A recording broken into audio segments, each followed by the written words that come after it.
Добро вечер во топ тема. Изборите се зад нас, новиот председател веќе 2 недели е на функцијата. Денеска слушнавме дека го екипираше својот кабинет, а македонската политика влезе во една нова фаза.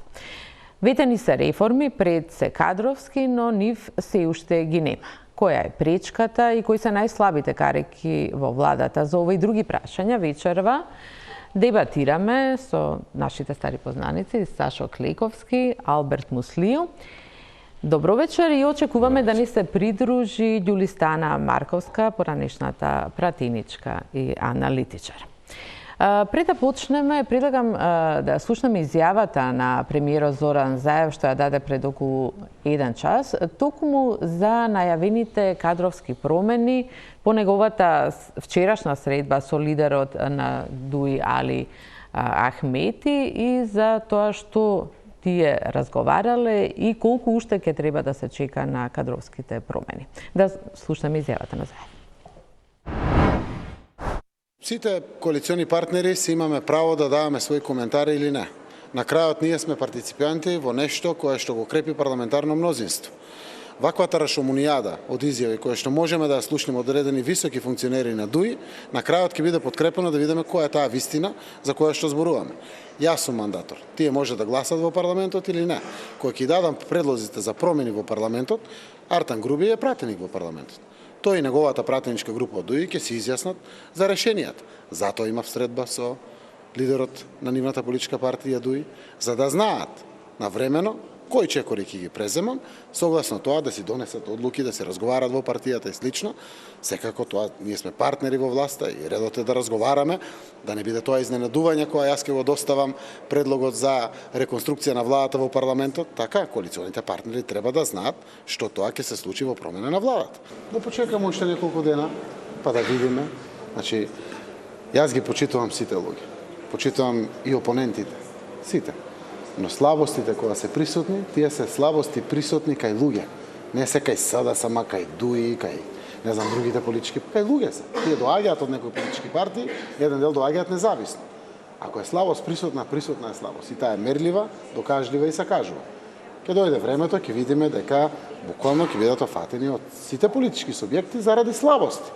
И тоа е многу логично и многу нормално и многу здраво. Да не дозволиме ваквата дебата да остави впечаток дека партиите се посилни од државата. Не, партиите постојат заради државата. Секако ни се институциите на системот. Го гледате, премиерот е мандатор за одреден министер, премиерот не може сам никој да разреши. Премиерот може да предложи собранието да разреши и да именува друг на предлог на премиерот, како што е поставен системот. Или премиерот може да предложи на влада да смени директор на јавна институција која што владата ја бира. Ама владата не е под премиерот. Дури и директорот, што е според новиот закон на Агенцијата за национална безбедност, е на предлог на премиерот, владата го бира. И тоа е убавината на демократијата. Колективните тела ги носат одлуките. Тоа беше изјавата на премиерот Заев, дадена попладнево. Но што изјави пратеникот Артан Груби од ДУИ, партијата која предлага да се воведе ветинг институционален за сите функционери и како тие тоа го објаснуваат? Да видиме изјавата и на Артан Груби. Стремиме со законско решение да формираме регулаторно тело во државава која што ќе ги проверува сите тие личности кои што стремеат или се предложени да обавуваат јавна служба. Било тоа да е пратеник, министер, градоначалник, директор, државен секретар, заменик директор, советник, било која јавна служба да биде проверена пред да биде изгласана или именувана, пред да биде избрана или именувана. Преку ова регулаторно тело да се води со посебна даночна постапка, да се води во антикорупција, во обвинителство, во судство, во било која инстанца која што ќе гарантира дека човекот кој што ние ќе го изгласаме во собрание или во влада за да ги представува и да им служи на граѓаните е кристално чиста личност без никаква дамка до тој момент во неговата или незината кариера. Тоа беше пратеникот на ДУИ Артан Груби, кој објаснува што тие предлагаат со ветинг, тоа е формирање на една регулаторна комисија за сите идни функционери. Добро вечер за Ѓулистана Марковска. Добро вечер. Добре дојдовте. Клековски, што мислите, што е мотивот на ДУИ во овој момент кога се разговара за кадровските промени, што ги најави премиерот Заев, уште дури траеше изборната кампања, што е нивниот мотив за ова е долгорочна мерка ветингот? Има ли потреба? Мислам и дека работите што се кажуваат мерките се насочени кон два различни проблеми. Премиерот Заев изјавата за кадровските промени ја даде меѓу двата круга на претседателските избори заради лошиот изборен резултат што го постигна нивниот заеднички кандидат Стево Пендаровски.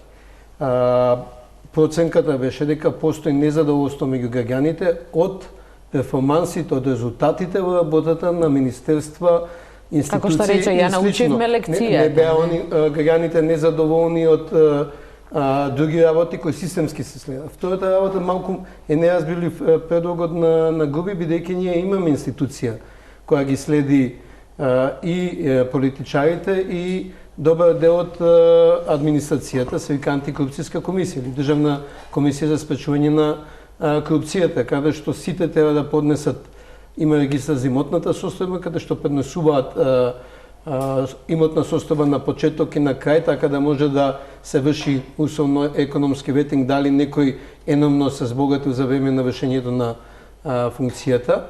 Се дават изјави за судина интереси, да се види дали фамилијата е здомена или згрижена, така да ние имаме во системот институција која треба не е како една акција, туку системски, долгорочно да следи состојбата на врвните позиции во администрацијата и во политиката. И таму збориме за следење на интегритетот и пред се интегритетот на вршителите на функциите, дека мислам дека премиерот говори воглавном за резултатите, што се две различни работи, и за резултати е политичка одлука, не може да биде ветинг. Да напоменам дека во ДУИ вела тоа се две различни работи. Кадровските промени е различно од ветингот кој е долгорочен процес, но сепак го ставаат на маса во момент кога се разговара за кадровски промени. Може би станува збор за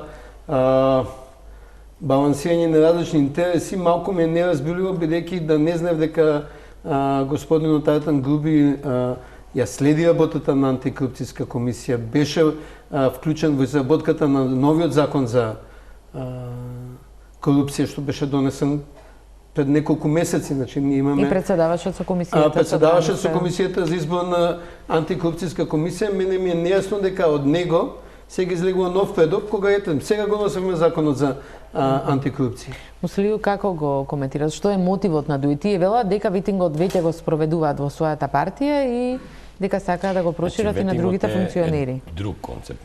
Можеме да шпекулирам зошто се појавува причината. На неколку наврати и лидерот на ДУИ имал реакции зашто некои експоненти на ДУИ се напаѓаат паушално, без докази, без нели, и таа беше таа стратегијата и од појавувањето на СЈО дека тие се отворени, дека ја подржуваат работата и дека се спремни да одговорат на сите повици и за тоа. Тука се гледа дека има одредена тензија меѓу двете страни.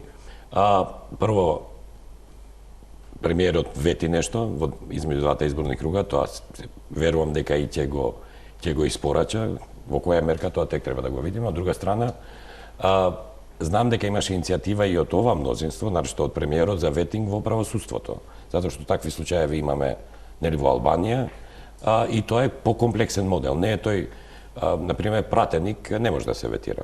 Пратеник пред да се кандидирате, земате потврди дека не сте под кривичен прогон, дека немате такви некои девијантни ситуации во моментот се кандидирате, ве бира граѓаните, тие може да ве сменат. Има многу специфични процедури како може може пратеник да му се земе мандат. Ние гледаме дека дури на пребеганиот премиер не може да му се зема мандатот како пратеник. Тоа е покомплексна. Да, значи покомплексна е процедурата за пратеник. Во Албанија има три столба тој ветинг. Едниот е професионалниот, вториот е економскиот и третиот е се прави ветинг на интегритетот на личноста. Па дури се оди до таму какви му се контактите евентуално со криминалните организации, дали има контакти со криминалци и сето тоа се собира во еден куп. Но се однесува само на судиите. На судиите, на правосудниот систем, на избраните, да. Има и таму иницијатива да се спроведе таков ветинг и врз политичките партии, што е за поздравување. За поздравување затоа што може да ви се случи лице кое нема интегритет преку политичкиот систем и изборниот да ви се наметне као пратеник и гледате дека тука нешто не е во ред. Така да ветингот врз политичарите е за поздравување. Но овие две работи се различни. Значи, бираните лица не ви треба вам потреба за да ги смените. Бираните лица се бирани и парламентот ги бира и немало одговорност кај нас на парламентот зашто сменило некој министер или заменик министер. Тие се политички одлуки. Значи, нит па има некој профил на министер кој треба он да го исполни за да биде министер. Што е тогаш мотивот на Дуи според вас? Сепак е ова политика. Сепак е ова политика, мислам дека Дуи сака преку, нели вчера се видоа двајцата лидери, да се импонира као партнер во целиот овој процес. Да видиме како ќе заврши овој процес, но мислам дека не сака да го избуат моментот дека цел овој процес не го води само една партија, него големата во коалицијскиот блок, туку и неголемиот нивни... Промовирајќи прочистување во собствените редови. Да, значи тоа е, мислам дека причината за тоа е баш е таа, затоа што имало случаеви каде што Дуи инсистирале дека не може само да ги напаѓате политичарите без да излезете со докази.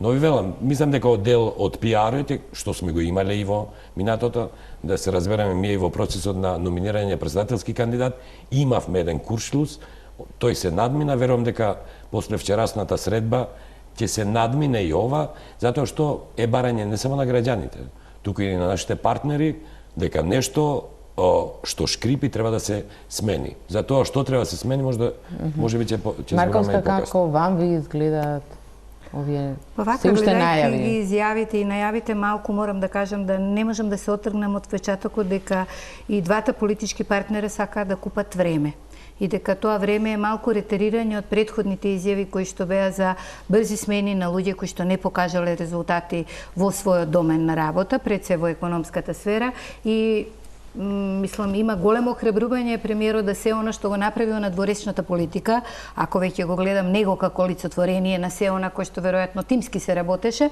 сепак во тој дел на внатрешните смени на поедини функционери, почнувајќи од врвот па надолу, сепак има едно благо ретерирање, колку што јас можам да забележам, а од друга страна Дуи како партија, ветингот апсолутно се согласувам дека е сосема поинаква мерка која што подразбира сериозен ангажман, меѓутоа и законски проект каде и до каде и на кого ќе се однесува. Пратениците апсолутно не можат да бидат под ветинг заради тоа што тоа се избрани функционери од народот, а не се функционери кои што припаѓаат на извршната власт. Така да ако антикорупцијската комисија веќе постои, како што истакна господинот, таа се однесува за сите.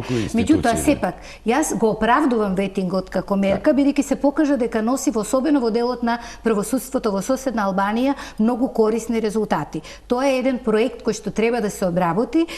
Имам впечаток повторно, да се надеваме дека грешам во овој момент, Дуи го предлага како мерка која што бара подолгорочно време, меѓутоа тоа е сепак купување на време, не брзо, промптно решавање на проблемите, посебно во делот на оние министри и сите други останати ешелони кои што не покажале во својата работа успеси, а успесите се мерливи, затоа што тоа се проекти кои или ги завршувате или не, или во кои што не сте покажале апсолутно никаков резултат. Треба време за анализ. Добри, но и слаби страни имаше во Албанија, ветингот. Слабите страни беа во Албанија затоа што опсегот беше голем и резултатите беа сериозни, затоа што имаме некои институции каде што фалат и суди, затоа што низ процесот на ветингот дел од нив се откажа во стартот, затоа што им беше овозможено, дел од нив беа избркани низ таа ветинг процедурата. И да кажам, само нешто сакам да потенцирам. Значи во Албанија сменија и устав и ветингот го отворија и за меѓународните партнери. така да не е он субјективен, да не биде скроз субјективен, затоа што знаеме дека кај нас политичките елити знаат да го изманипулираат процесот и да го стават во свој интерес. Се надевам дека и тука може да се направи тоа. Беа вклучени. Да, значи и од Европска унија и од Соединетите американски држави се вклучени и се уште се вклучени, им помагаат да формираат и специјализирани институции, истражни институции, институции за прогон, така да е покомплексен. Мислам дека кај нас тоа би било побрзо решливо. Да, но судиите денеска веќе се спротивставија на целата судиите може да се спротивстава идеја дека они би сакале да бидат исклучени и за нив да важи сама евалуација, меѓутоа не ветинг. Мислам дека ако се направи поширока анкета кај судиите, сите тие кои добро ја вршеле својата работа и немале екскурзи во нивното работење, дека ќе го поддржат. Затоа што ова би било најпродуктивно за судиите, кога веќе ние ги напаѓаме, а ги напаѓаме поради некои личности. Ги напаѓаме сите. Добро, ова беше изјава во името на сите. Дека политичките партии може да спроведат внатрешен ветинг. Не може надворешна институција на партија да испроведе ветинг. Партијата спроведува ветинг за да го прочисти профилот на своите кадри и тоа е добра работа. Тоа не е нешто, значи двете работи. Дека токму тоа го прават во моментот. Ние ги имаме сите можни инструменти веќе воспоставени. Го спомнавте во правосудството, во професионалниот дел, веќе точно се знае кои суди и колку пресуди не им поминуваат на повисоките судови, каде имаме низок процент на завршени предмети, каде често се менуваат одлуките, значи се збориме за лош квалитет на судење, поднесуваат имотни листи, значи сите можни алатки се на располагање. Тоа што никој не реагира кога некој после 4 години го зголемува својот имот значително, тоа е друго прашање, треба да се запрашаме. Беше оневозможено минатата антикорупцијска, оневозможуваше увид во... Зошто не се поставува, пошто ние веројатно имаме едно од најмасовните системи за собирање на податоци за имотна состојба и судирни интереси во околината, во регионот. Прашањето што ќе направиме со сите тие податоци, кој ги следи и кој поставува. Мислите дека антикорупцијската има капацитет сето тоа да го проследи? Не, во основа и тука беа дел од дебатите кога се менуваше законот дали да се зголеми мандатот на антикорупцијска, бидејќи таму казните се во огромно прекршачни. Да, до 500 евра е највисоката и тоа. Во однос се третираат како административен пропуст. Ако не поднесете нов имотен лист, тоа е административен пропуст. А ако во имотниот лист од точка А до точка Б сте зголемиле состојбата за 15 пати, не е јасно што се случува, бидејќи се очекува дека ќе има некаков политички ветинг, дека ќе има политички притисок таквите луѓе да дадат оставки и да бидат прогонувани од јавно обвинителство, бидејќи имаме и специјално јавно и обвинителство за организиран криминал и така натаму. Значи, кај нас таа контрола оди професионална, не оди во длабина, оди по пријава, не оди таа редовна, оди за корупција може да се бави антикорупцијска, ми ја зборуваме и за интегритет. И тоа се работи внатре во фелата. Значи, друго е ветингот на правосудниот. Ми имавме најава од Министерството за внатрешни работи дека се направи ветинг и во Министерството за внатрешни работи. И ја не гледам зошто би сакале, например, да се зголеми довербата во институциите, а институциите се штитат овакви работи. Значи, не е ова драматично. Друг беше коментарот во однос на условно речено метлата и ветингот. Тие се две различни работи. Јас сум прилично сигурен дека ќе најда заеднички јазик и од друга страна, на крај крајва, премиерот рече дека предлогот по консултации со коалицијските партии ќе го изведи на парламент. На парламент тоа ако помине со 61, ние може да зборуваме што сакаме. Таа промена, таа чистка реално треба да се случи. Кој ќе биде погоден од таа? Не, можеби не процесот, туку повеќе тајмингот на двете работи. Значи, ова сметната е брз процес. Дали ќе биде на крај на овој месец, дали ќе биде на почеток на идниот, не е тоа спор процес ако се направи за 2-3 недели после председателските избори. Така да не е тоа нешто споро, не може вие тоа да го направите во понеделник за вторник. Тоа се чувствува дека има одлагање, Ако се направи во првата половина на јуни, мислам дека динамиката нема да се останува. Ја повеќе сум куриозен до кој степен ќе оди тоа. Ќе оди само кај министри, дали ќе оди кај директора на јавни предпријатија, дали ќе оди и кон тие каде што има бар озборувања за криминал, дали ќе оди кај тие за кои што се зборува дека една предходно наметната мрежа корупцијска само ја превзеле и се смениле главни. Значи ова е поширок опсег на активности и нема многу додирни точки со тој другиот кој се предлага. Така да тие може да бидат комплементарни, не се они исклучиви. Јас само сметам дека тука е прашање на политичка волја и дали ние сакаме да направиме една шашма во која што ќе направиме некои козметички промени или навистина сакаме да одат промените и да бидат вистински. При тоа, овие две мерки не се исклучуваат едни со други. Она, така наречена сега фигуративна метла, подразбира да се видат резултатите на секој од функционерите и тие не се невидливи. Исто така и коруптивниот степен... Зошто тогаш им треба толку време да ги анализираат, Апсолутно не треба. Ние имаме значи, она што слушаме дека се анализира сработината, па ќе се анализира во партијата. Ама не, вие знаете што, ако сакате да не постигнете ништо, вие формирате комисија и таа работи до недоглед. Тоа е општо правило од социјализмот уште. Ние сега во овој момент навистина сакаме прочистување и доаѓање на правите луѓе на прави места кои што сакаат да направат резултат во своето работење. Тоа значи дека тука не зборувам само за антикорупцијска комисија која во моментот има прекршочни казни. Ние имаме и Државен завод за ревизија кој што ги следи сите јавни институции. Да, но и тие немаат ингеренција. Ама немаат ингеренција од проста причина што јавното обвинителство се оглушува по се она што било доставено како предмет на вистинска корупција. Исто како што имаме и поединци, а не зборувам за целото судство. Меѓутоа најголемите неуспеси кои што нашава држава ги има и по сите оние извештаи што досега ги примавме, вклучително од извештајот на ПРИБЕ и на Европската комисија, се во доменот на судството. Ние не можеме да зборуваме дека сите судии се некадарни да извршуваат својата работа. Меѓутоа факт е дека некои се арогантни, да не кажам и полош збор, и дека апсолутно не ги интересираат ниту коментарите од јавноста, ниту антикорупцијска комисија, ниту пак она што ќе го каже еве Државниот завод за корупција, туку за правда и правдина да не зборуваме. Правдата е едно, правдината е друго. Тоа значи дека сепак ветингот како мерка ја го поздравувам, треба да се разглоби, треба да биде навистина институционално од долу до горе, меѓутоа не треба да биде итна мерка како што всушност и добивме еден таков коментар. Имате разбирање зошто длабоко се загрижив на коментарот на господинот Хојти, ми се чини дека беше. Тие се прават дека прават реформи, а останатите дека ги примениле. Ние имаме совршени, можеби во оден дел. Дека ги гледаат. Вие бевте на таа дебата. Јас не бев, меѓутоа тој ме загрижи. Тој е вистински пресек на нашата ситуација. Заради тоа што во добар дел ние имаме одлични законски решенија, имаме и незавршени законски решенија, меѓутоа дури и да го спроведуваме само она што е запишано, ние сме одлична правна држава. За жал, во делот на имплементација и спроведување ние затајуваме во сите институции. Може би еден мал коментар зашто Дуи го прави ова.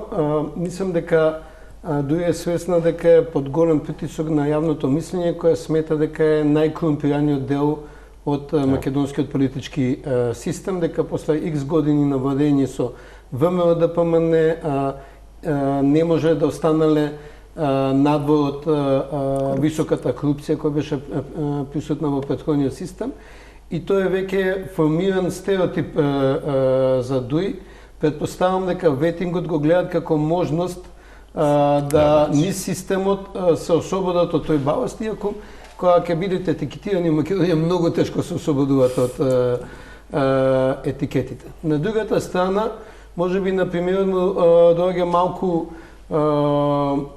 добре дојде тоа купување на време од Дуи, затоа што ние гледаме веќе од изборот на владата, наумно дека владата е пресек на многу големи фракции, компромиси помеѓу различни фракции и големиот број коалицијски партнери. Значи има голем број на коалицијски партнери и многу фракции внатре, така да завршиме со на влада која има многу министри, затоа што не може да се согласат сите тие желби интереси. Иначе, но намалување на министерствата не слушаме, само се замени. Ама затоа што тешко се излегува на крај со потребата сите тие делови од коалицијата да бидат задоволни и да имаат своји представници на високо ниво, а иначе анализа не треба многу. СДСМ имаше изборна програма. Вети 600 км автопат. Колку километри има после пола мандат? Вети реформа на даночниот систем.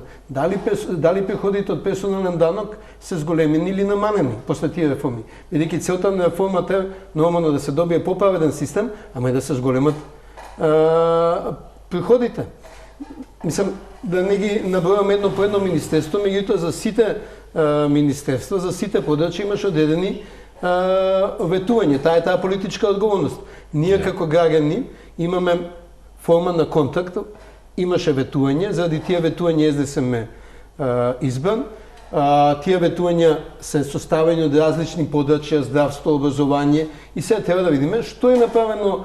Мислите дека треба уште време да се анализира како што вели? Не велам дека треба многу време. Не, мислам дека треба, како што коментиравме пред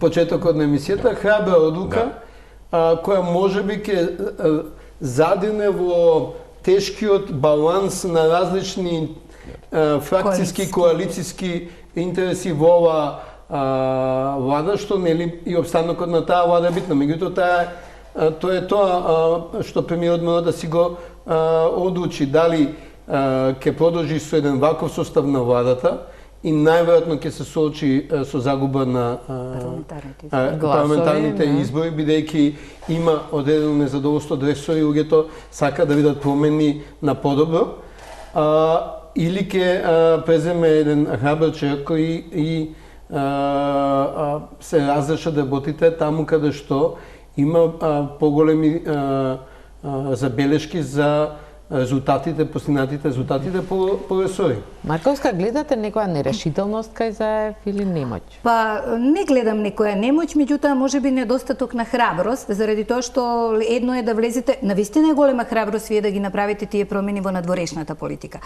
Меѓутоа, во периодот кога сте на власт и помеѓу тоа да не бидете на власт, како што рековме во делот на одредени фракции во сопствената партија или пак во делот на поделба на коалицијскиот колач, навистина треба да пресечете. Затоа што ако гледате подолгорочно, во интерес на граѓаните, заради кои што сте избрани, во интерес на партијата чисто рейтинг треба да порасне заради тоа што се соочи со сериозен избор на многу мал број на гласови кои што особено беа добиени во првиот круг, тогаш тие болни реформи и во сопственото ткиво, односно и во сопствената партија, а особено во делот на поделба на власта меѓу двата коалициони партнери мора да се направат заради тоа што ќе биде страшно охрабрен од граѓаните пред се во сопственото јато, а да не зборуваме и пошироко. Меѓутоа, во делот кај што зборуваше господинот Клековски, може би и со право, делот на тоа што беше до сега процесуирано, како заради тоа и токму зборува Дуи за ветинг. Ние тука е во право апсолутно опозицијата. Колку што владееше ВМРО ДПМН, толку време владееше и Дуи. Ние не видовме ниту една пријава, не е можно, буквално и како го сакате да во 10 години никој од тие функционери не сгрешил, а не видовме ниту една процесуирана пријава од страна на специјалното јавно обвинителство кое што беше задолжено да доменот на високата корупција. Токму заради тоа и паѓа довербата. Граѓаните ниту пијат нафта, ниту се глупави и не треба да ги омалажуваме. Пред се гледам на себе како сопствен граѓани. Од причина што ако вие вегувате во еден проект со силна верба и подршка на граѓаните, тогаш таа доверба мора да ја охрабрите и мора повторно да ја добиете, затоа што нивото на трпение е многу помало во однос на било што друго. Вие не можете да чекате 10 години на изборите и покрај победата. Некаде денеска во колумните некој подсети дека Бранко Црвенковски не собра храброст да ги сече пипците на октоботот, па заврши во политичка пензија. Како што вели Марковска, треба храброст, инаку би се свртало против него. И на премиерот, па дури на коалицијскиот партнер, на господина Мети, е јасно дека пораката е примена од граѓаните, затоа не верувам ја дека процесот ќе се развлече. Ја размислувам и имам, да кажам, дилеми во која длабочина ќе оди тој процес.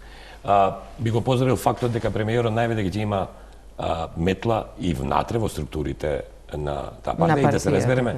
Тука нема некоја трета игра. Ако они ова го спроведат, тогаш ќе има позитивен ефект кај граѓаните. Ако не го спроведат, ќе има негативен. Не е ова драматична ситуација.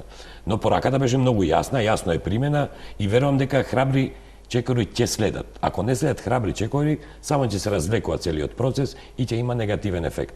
Ја не ви реков дека треба да оди споро тој. Велам дека не е толку спор процесот, затоа што трае неколку. Добро, знаете кој ќе најавите нешто сепак, и дека ќе биде веднаш по изборите, веќе 2 недели по изборите, граѓаните се прашуваат. Верувам дека процесот ќе се заврши во првата половина на јуни и се надевам дека ќе оди со длабоки резови. И има неколку сфери врз кои треба интервенција. Едно е неефикасност, едно се коруптивни тенденции и едно се скроз утнати кадри. И тоа не важи само за коалицијските партнери, тоа важи за сите кои се во владата. И мислам дека ако прифата тој принцип дека ова треба да го постигнеме, тогаш нема да биде проблематично кадровските решенија кои ќе бидат, затоа што реално овие година и пол, 2, гледавме влада која се вадеше, значи одредени министри и министерства се вадеа на фактот дека премиерот и неколку министри договараат договори со... И тоа мислам дека не држи више. Да, ја слушам изјава. Гледате ли решителност кај Заев да ги направи смените? Еве го слушнавте денеска. Беше прилично остар, дали заради изјавата на Груби или заради неговата решителност? Видите, долги години сум бил менеджер и ги разбирам предизвиците да во една мала средина со многу испреплетени интереси да постапите како што е исправно. Меѓутоа нема друг начин. Дилемите за Заев се сигурно многу големи. Во многу слична ситуација во ВМРО-ДПМН, каде што Груевски имаше многу по-солиден мандат внатре во партијата и во коалицијата. Моментот на пат беше кога он не собра храброст да бара одговорност од најблиските соработници, каде што имаше јавни барања за одговорност. Конкретно, потонувањето на бродот во Охрид, пошто Милена Кирски понуди оставка која не беше прифатена. И од тогаш имаме јасно избегнување на одговорноста на ВВ, да ВВ не е спремен да пресече, да се откаже од најблиските соработници, затоа што направиле јасни грешки. Ние единствен пример на оставка имаме од Антонио Пешев, ако добро се сеќаме, после вториот пат. Да, Ден Денеска останува единствена после авионска не дека министрот беше крив што падна авионот, ама некои работи се подразбират. Вие сте командно одговорен за тоа подрачје, ви се случуваат 2 големи инциденти. И ја разбирам дека фрустрирачки имате изградено име, имате изградена репутација, доаѓате во министерство кое не е средено и у 2 години ви се случуваат 30 смртни случаи.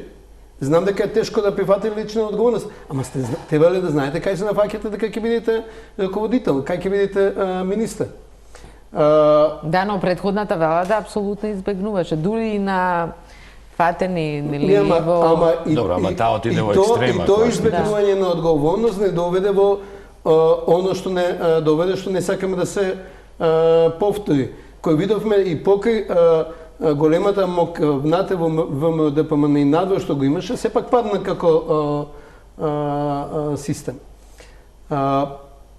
Заев веќе покажува знаци на неодлучност. Имаше еден случај на пратеник, каде што нешто што е прашање на закон беше сведено на личен избор. Не ќем да именувам, бидејќи има истражни, ја стварно не ќем да навлегувам во индивиду. Ја го кажам како случај каде што има индиции за кршење на закон. Значи, кршење на закон не може да биде личен избор. Ако јас бидам во алкохолизирана состојба, седнат на возило, има закон, се знае, имам одговорност, ќе бидам казнет со 3 до 12 месеци од земење на возачката дозвола. Ми се свига во мене тоа или не, тоа е законот. Иако тоа може би утредента не влие на вршењето на моите останати функции. Сакам да кажам дека мораме да се соочиме дека и личните избори имат последици. Значи треба да се пресече тоа еден тек на неприфаќање одговорност. Зависи што е целта. Значи ако е целта да се развлекува, целта е да воспоставиме нов вредносен систем. А новиот вредносен систем подразбира демократски промени. Тие демократски промени не мора да почнат лично од нас и од нашата работа. Не може да почнат од некој друг и грешките за работите во собствените министерства, собствените јавни предпријатија ги гледаме во некој друг. Токму е личниот избор е личен избор. На крајот на криштата сепак премиерот е одговорен за се и владата е одговорна за се. Токму заради тоа, заради оваа голема општествена клима на одобрување на решителност и храброст која се направи во овој момент и која што јавноста ја очекува од премиерот, мислам дека има силна поддршка тоа да го направи и во собствените редови, и во владата, и на пониските ешелони. Вие сметате дека има решеност, бидејќи... Јас приметувам одредено купување на време, меѓутоа сметам дека ако можеш еден човек со таква храброст да направи еден крупен, да не кажам најкрупен сериозен исчекор во смисла на решавање на надворешно политичките проблеми за кои што ни беа потребни повеќе од 25 години, тогаш решавање на некои индивидуални судбини, повеќе или помалку, пријателски, потоа да не кажам партиски, лични сепак се многу помали од се она што мора граѓаните на Република Македонија да го преживеат. Токму тоа ги збунува и затоа им веројатно им изгледа. Има едно објаснување дека ќе се одложи тоа за почетокот на јуни, откако ќе биде објавен извештајот на Европската комисија, каде што сигурно има препорака како и зошто да се чека извештајот на Европската комисија. Може би е тој наративот. Ја ви велам, сепак е тоа процес. Не е тој толку долгорочен колку ние сега го представуваме. Кои имавме ние избори? Председателски беа на 5 мај. Значи се работи за 15 дена од тогаш неколку дена. Верувам дека овој процес ќе се заврши. Гледам знаци на одлучност, иако Сашо не би се сложил, ја гледам знаци на одлучност и мислам дека за некои храбри и потези во прав правец може да побара поддршка од граѓаните. Мислам дека граѓаните се заситени од некои функционери кои злоупотребуваат позиции, ни наметнуваат наратив кој тоа е све во ред, не е тоа ништо страшно и се извлекуваат со тоа. Мислам дека било кое ретерирање од тој правец ќе има сериозни негативни последици.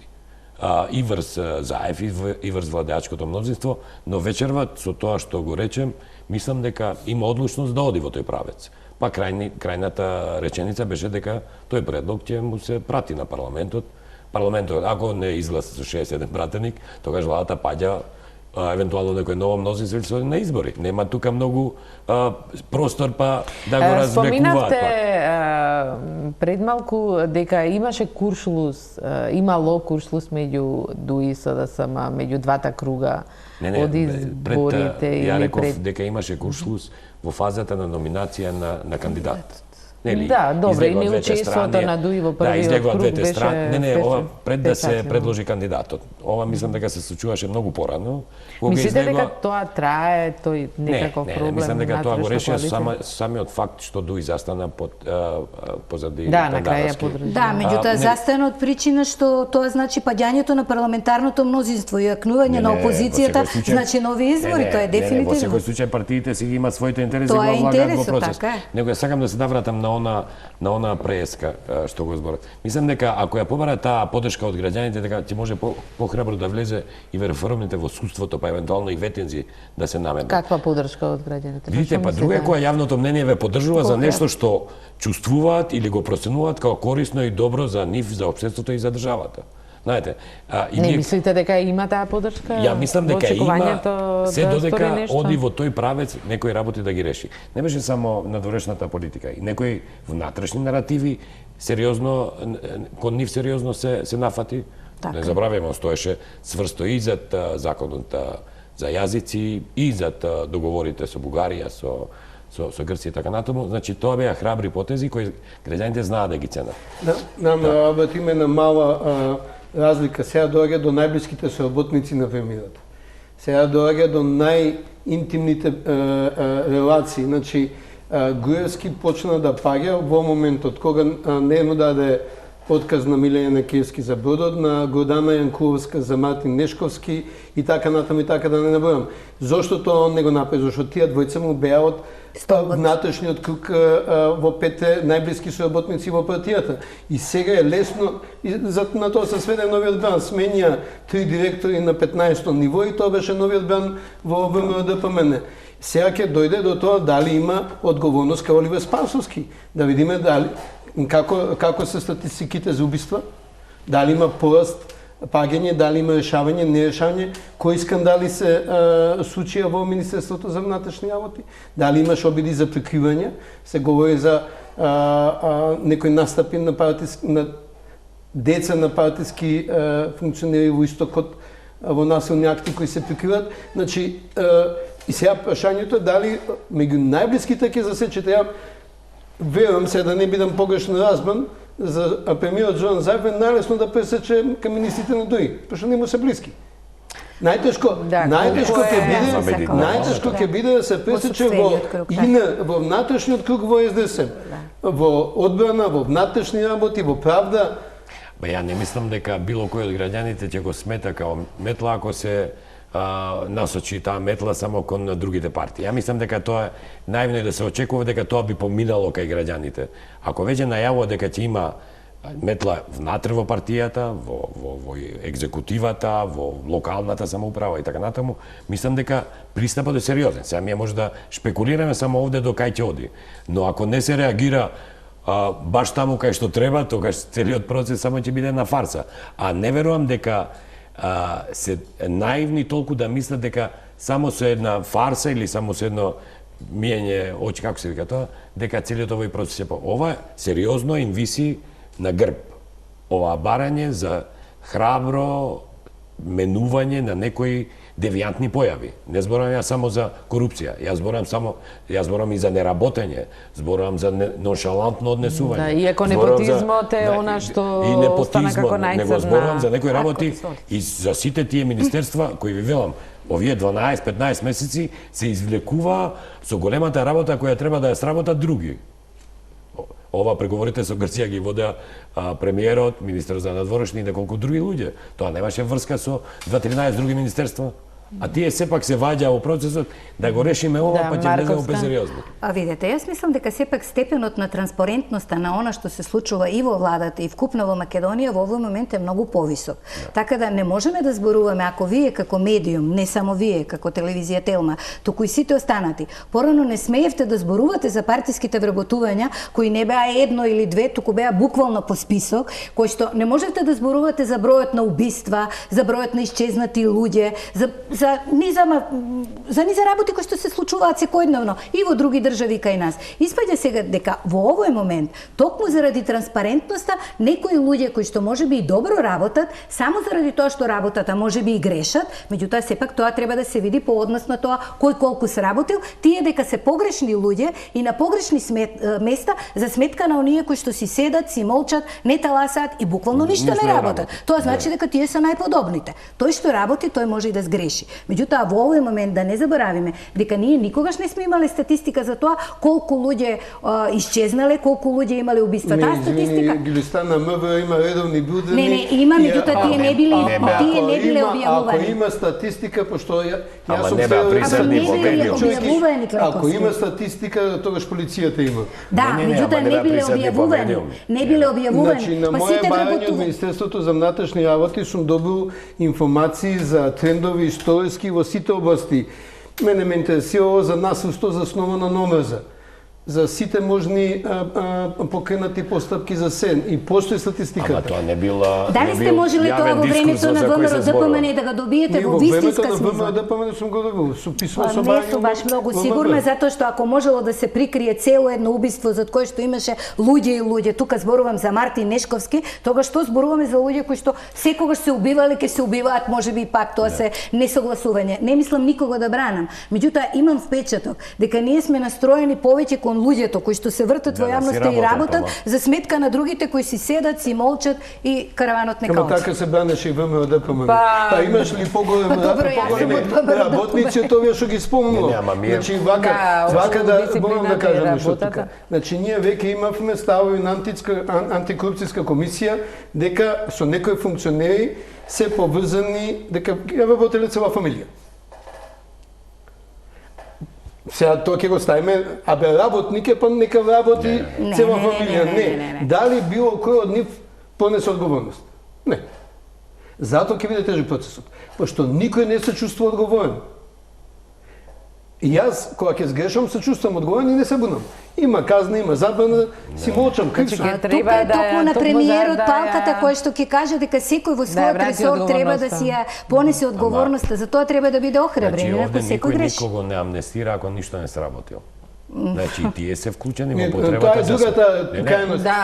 Како што вели Марковска, тие може ќе се... Затоа на почеток реков дека има неколку категории кои треба да ги зафати метлата. И тие што не таласаат, а ништо не работат. Има министри на кои веројатно не знаеме дека се министри. Не знаеме, ние како Во толкова влада не ги знаеме сите. Мислам дека пораката од граѓаните не беше само за тие кои иницирале коруптивни скандали и така натаму. Пораката беше за сите, затоа што граѓаните мислам дека немаат више трпение ако процесот не се забрза. Ако не само реформите, туку ако класично ми како граѓани да осетиме подобрување на квалитетот на животот, да расте економијата. Така да покомплексен процес е. Ова не е таргетирано ветувањата беа големи и очекувањата големи. Некои работи сега да дојдам ја да ви кажам дека и на година ќе имате плата од 3500 евра, ако ми верувате, значи двосмерен е проблемот. Има некои работи кои реално може да ги очекуваме, некои кои не може. Него овие што ви велам ја, овие реално може да се направат. Може ќе бидат тешки, може ќе бидат емотивни, но тие треба да се направат. Не само ради владеачкото мнозинство, туку затоа што на оваа држава реално и треба више еден побрз развој. Нам не ни треба преживување, ми преживуваме веќе 28-9 години. Да видиме сме. Така да такви храбри потези требаат и верувам дека ќе следат. А иначе тука ќе Сашо сачувајте мислата, тука ќе направиме пауза за реклами, се враќаме на дебатата.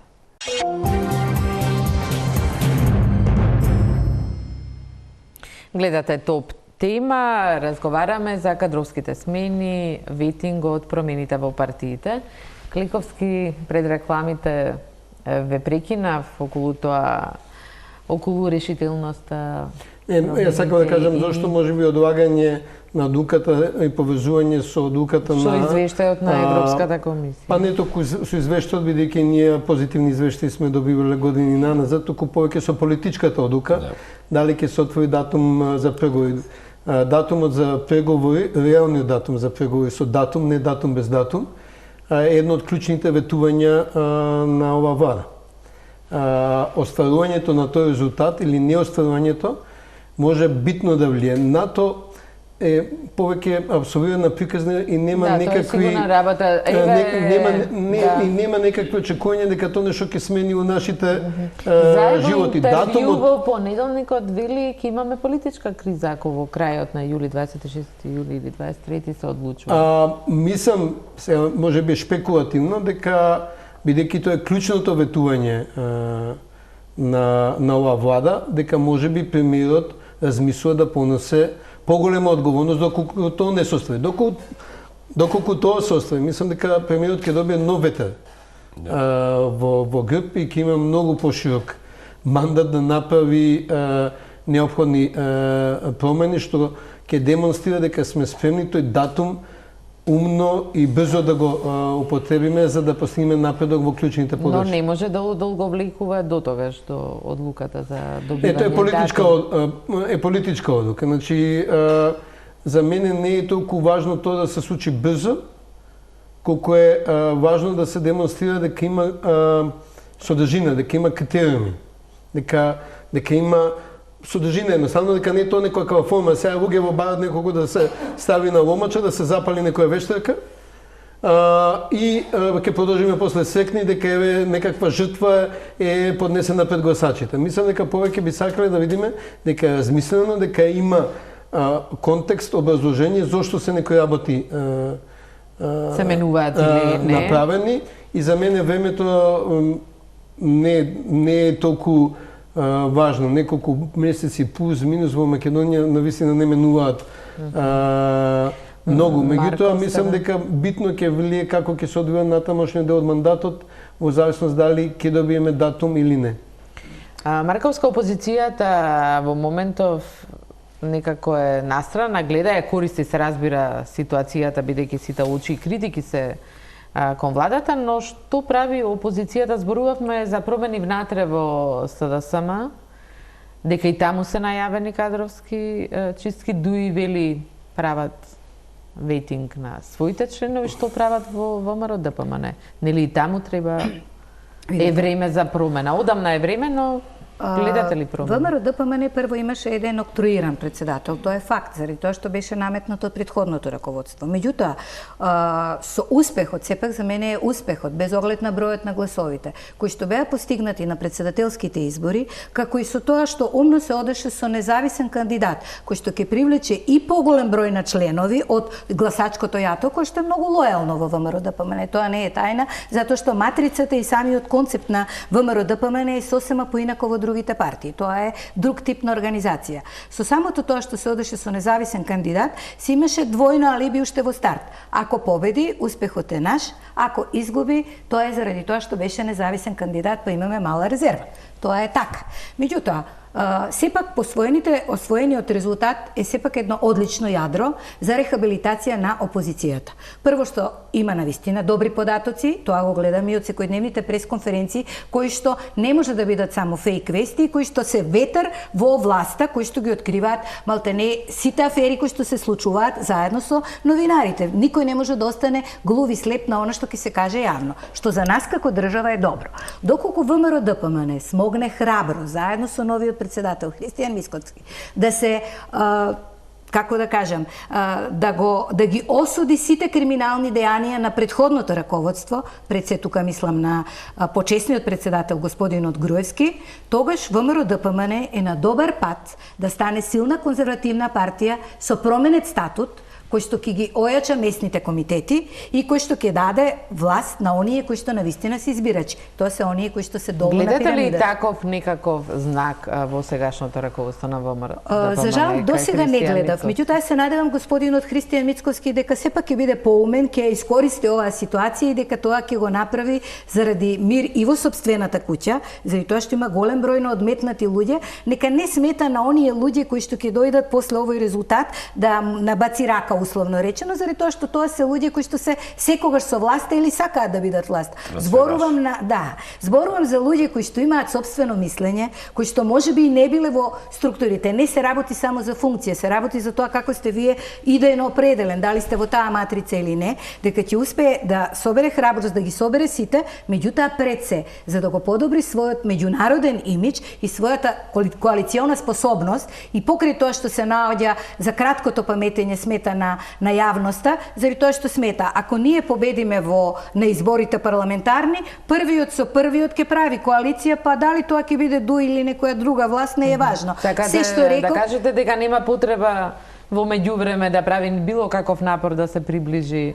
Тој нема потреба од коалициски капацитет, можеби заради тоа што смета на краткото паметење на јавноста. Меѓутоа сега јавноста е многу поосвестена, многу повеќе ги пушта сите оние претходни прилози кои што беа речени од страна на самата опозиција, меѓутоа доколку не го направи клучниот чекор, а тоа е оградување од криминалите на претходната власт, се разбира во судска постапка кои се докажани, не на оние кои што се индицирани и пред се од она што го направи господинот Никола Груевски, ќе има сериозен проблем, дури да биде победничка партија, како да направи некоја нова влада во некои предвремени или нормални парламентарни избори. Ке биде ли тоа доволно да се огради или конечно? Не, ние имаме системски проблем во заробеноста на политичкиот систем. Ние се користеше заробена држава, меѓутоа заробувањето почна од заробувањето на политичкиот систем, а тој почна од политичките партии.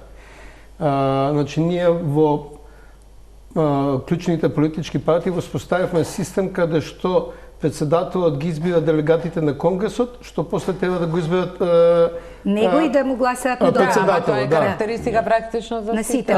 Ние воспоставивме некој премиерски систем во партиите, каде што после победникот, односно председателот кој си ги избрал делегатите што го избрале него, избира кого сака, без да праша никого во партијата и откако е заробена партијата, следниот чек е заробување на парламентот со пропорционалниот систем. Вие имате пратеници кои не одговараат на граѓаните, бидејќи не ги избрале граѓаните, ги избрал председателот на партијата. Да. Значи кој ќе биде, кој ќе седне во парламентот е одлука на партијата. Да, лидерот на партијата. Тоа кај сите е така и ја мислам затоа имаме толку резистенција на отворените листи. Без отворена листа и една изборна единица немаме демократија. Имаме непосредна околина и во Грција и во Хрватска. А председателите на партија се бират на непосредни избори на сите регистрирани членови. Тоа е многу добар систем. Иако во Хрватска тоа во ХДЗ беше пародија, бидејќи имаше еден кандидат за кој гласа 75% од членовите на ХДЗ. Многу лесно прифаќаме ние импровизации. Затоа тоа се случува. Ако еден кандидат, мене ми е небитен бројот на гласачи кои ги добило, затоа што друг немал.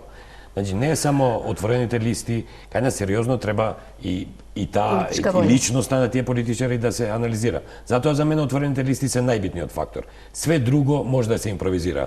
Но вам, кога ќе ви излезат резултати, а сме имале во комшилук, така, низ соседните држави, дека третата личност во списокот има највише гласови, дури од председателот на партијата, тоа е проблем за нашите политичари. И мислам дека ако се влезе од тој отворени листи, треба да се направат и други промени. Не само една изборна единица, туку и моделот на гласање. Не забравяме, ние милион луѓе имаме надвор од државата, а имаме 50 конзуларски. Добро, во секој случај нужни се промени. Јас сакам да коментирам тоа што го кажа Ѓелистана. Значи, ВМРО една тешка фаза ја помина. Ги консолидира бројките. Мислам дека во внатрешното уредување тука секако ќе има интервенции, затоа што е тоа битно за привлекување на тие кои не ви се блиски, иако сте се консолидирале, но според мене најтешката фаза ќе биде таа на зголемување на коалицијскиот капацитет кон албанските политички партии. Видите, на овие избори председателски се увиде па и минимални грешки во минатото како се рефлектираат врз бројот на гласачи. Затоа и кандидатите беа внимателни. Ние видовме дека кандидатот на поддржан од опозицијската ДПМН не може да се справи со некои нејзини ставови во минатото.